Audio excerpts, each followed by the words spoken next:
ये कहानी है मनी हाइस्ट से मिलती जुलती। अच्छा चलो थोड़ी सी सिमिलर है। चलो रिप ऑफ ही बोल लो। रिप ऑफ कौन बोला भैया? मुंह तोड़ दूंगा। खैर ये कहानी है पंकज की, एक मामूली जेब कतरा। अरे अरे नहीं, ये नहीं होता है जेब कतरा। माना सोचने पर यही दिमाग में आता है, लेकिन ये नहीं होता है। पंकज चोरों की फैमिली में पैदा हुआ था। पंकज का बाप एक जाना माना जेब कतरा था। लेकिन दोस्तों वो कहता है ना, इतिहास खुद को दोहराता है। जिस तरह मनी हाइस्ट में प्रोफेसर का बाप मारा गया था, उसी प्रकार पंकज का भी बाप चोरी में मारा गया। बस फर्क इतना था कि जो प्रोफेसर का बाप था ना, उसको बस एक बुलेट लगी थी, छोटी सी, बस एक बुलेट। और दूसरी तरफ हमारा पंकज का बाप है, जिसको 70 लोगों ने कोने में घसीट कर चप्पलों से मारा था, आवाज भी नहीं आने दी थी। लेकिन उसको किया क्या है? मारो पापा। तू भी मुझे भीड़ में मार रहा था? नहीं। अच्छा हाँ फिर ठीक है। पापा। पंकज के बाप ने मरते मरते भी एक आखिरी बार जेब काटी, और वो जेब पंकज की ही थी। उसने पंकज के पीछे की जेब से 20 रुपए निकाले और वही 20 रुपए पंकज को दे दिए और कहा, बेटा इन बैंक वालों को मत छोड़ना। ये सुन के पंकज वहाँ से रोता रोता भाग गया। अब पंकज की कहानी भी मनी हाइस्ट की तरह ही थी, इसलिए पंकज ने अपनी तरह 4 और जेब कतरे ढूंढे और अपनी टीम बना ली। और इसी तरह मनी हाइस्ट के प्रोफेसर की तरह पंकज भी बन गया प्रोसेसर। हाँ को स्पेलिंग लिखते नहीं आई। चौथी फेल। बताओ प्रोफेसर की स्पेलिंग ही लिखते हैं अनपढ़ को। तो हमें वाईसी बैंक में चोरी करना है। प्लान तो काफी सही लग रहा है और कठिन भी। अरे ये नहीं है प्लान, ये तो 5 से 7 यहाँ पे मैथ्स की ट्यूशन लगती है, उसका ही कुछ है। प्लान तो ये है, जब बैंक का गार्ड पान खाने बाहर जाएगा, तुम लोग बैंक के अंदर घुस जाओगे। जी माने जीनियस। ये देख के ऐसा नहीं लग रहा कोई बेवड़ा कुछ लिखने की कोशिश कर रहा था, फिर उसको मिर्गी का अटैक आ गया। मुझे तो कबूतर की छींची लग रही है। एक सेकंड, तो तुमने इतना सा प्लान सुनाने के लिए हम सबको यहाँ बुलाया? नहीं तो इधर तो बस मैंने तुम्हें तुम्हारे नाम देने के लिए बुलाया है। मनी हाइस्ट नहीं देखी क्या? इसी तरह प्रोसेसर ने मुंबई, छत्तीसगढ़, हिमाचल और भोपले को पहले दिन चोरी के लिए भेजा।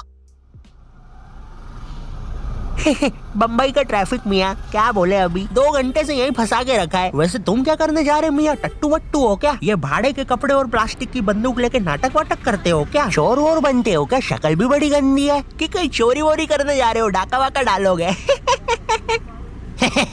हाँ, ये पास वाली बैंक में डाका डालने जा रहे हैं। आप कहे तो आपके पीछे से भी ये बंदूक डाल देते हैं, बड़ी मस्त चलती है, फट फट। अरे मियाँ अबे ओ कनपट्टी पे ऐसी संटी बजाएंगे ना, आगे चुपचाप। ट्रैफिक ने वैसे ही मार रखी है, बैंक भी बंद हो गया होगा अभी तक। गर्मी लग रही है। चोरी का दूसरा दिन। अरे भैया जरा सुनना, ये वाईसी बैंक किधर पड़ता है? वाईसी ये थोड़ा सा आगे ही है। मैं गार्ड हूँ उसका वाईसी का। ओके। धूम मचा ले, धूम मचा ले। छी, धूम मचा ले। कितने गंदे डायलॉग्स दिए यार तुम्हें।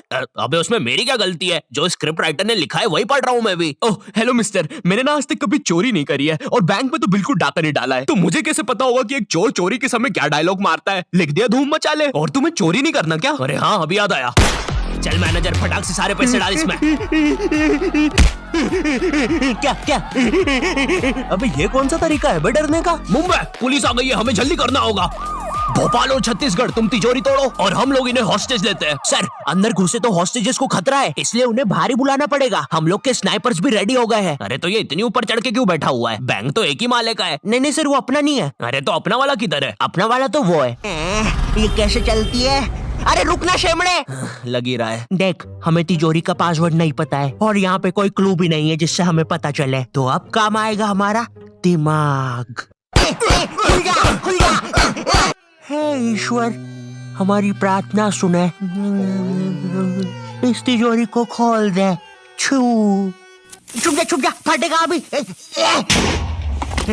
अरे ये तिजोरी खुलती क्यों नहीं है? सर अंदर से कुछ धमाकों की आवाजें आ रही है। सर कोई अनजान बंदा बहुत ही तेज बैंक की तरफ बढ़ रहा है। हमें लगता है इनका कोई गैंग मेंबर है। हाँ, तुम लोग मुझे नहीं पकड़ सकते। यार हम कितने नल्ले पुलिस वाले हैं। ये बंदा स्कूटी पे हमसे तेज जा रहा है। इस पल का मुझे बहुत पहले से इंतजार था। मैं इसी के लिए पैदा हुआ हूँ। टोक्यो, तुम टोक्यो हो ना? मनी हाइस्ट में वो ऐसी एंट्री लेती है। टोक्यो? अरे मैं तरुण हूँ रे, डिलीवरी बॉय, खाना लेके आया हूँ। तुम में से प्रोसेसर कौन है? अरे बाप रे, लगता है मैंने खाना मंगवाते समय बैंक का ही एड्रेस डाल दिया था। सर बंदा निशाने पर है, मार दो। ये तो काफी अच्छा दिख रहा है। अरे यार अब इसमें केचप कौन सा है और खून कौन सा है वो कैसे पता चलेगा? ये तिजोरी कैसे खोले?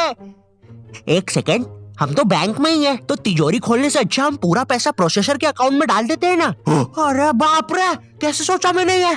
कहीं मैं भगवान तो नहीं बन रहा हूँ?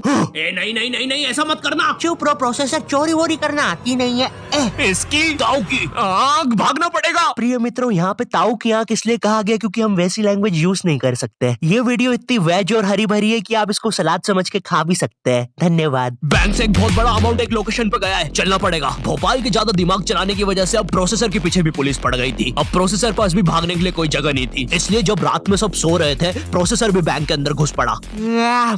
न्यूज, बैंक के अंदर से चोरों के ना बाहर आने पर आज कमिश्नर खुद अंदर उनसे डील करने जाएंगे। अब देखते हैं ये वायरल वीडियो जिसमें यह हिरन लोगों के घर में झांक रहा है। कमिश्नर बैंक से बाहर निकलता है 5 लाशों के साथ, बिल्कुल मनी हाइस्ट की तरह ही, लेकिन एक छोटे से ट्विस्ट के साथ। उन लाशों में बस प्रोसेसर ही जिंदा था। तुम लोग रेडी रहना, हम लोग कल चोरी करने जाएंगे। बकरे रेडी हो गए हैं। मुझे नहीं पता था तुम इतने चालाक हो, मुझे भी नहीं पता था कि तुम इतनी गंदी एक्टिंग करते हो। ये प्लान अल्टीमेटली कमिश्नर और प्रोसेसर का ही था। वो 4 चोर बेचारे तो शुरुआत से बकरे ही थे। कमिश्नर और प्रोसेसर आपस में पैसा बांटते हैं और आखिरी में प्रोसेसर कमिश्नर की जेब काट के भाग जाता है। क्योंकि एक जेब कतरे को कितना ही पैसा दे दो, वो एक जेब कतरा ही रहेगा। तो ये थी प्रोसेसर की कहानी। लेकिन असली मनी हाइस्ट देख रहे हैं तो अभी जाओ नेटफ्लिक्स पर और जाके देख लो। अब मैं भी चलता हूँ, चाओ।